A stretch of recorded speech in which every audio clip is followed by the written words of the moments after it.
Les potes tatoueurs et perceurs, vous faites comment quand il y a un client qui revient vous voir en vous disant que vous lui avez jamais expliqué les soins alors que tu l'as fait avant et après la séance, hein. Mais comme t'as pas donné de fiche, tu peux pas vraiment lui en vouloir.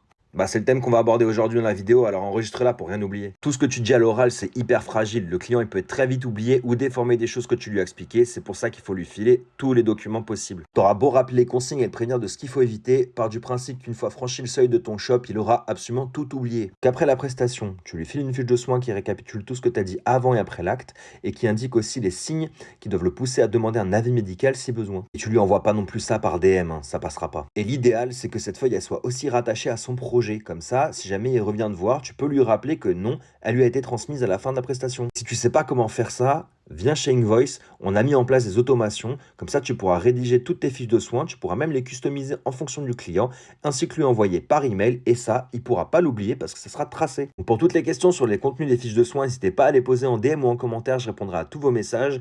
Et pour plus de contenu, abonnez-vous au compte parce que tous les jours, je débunk ce genre de sujet. Je te fais plein de bisous.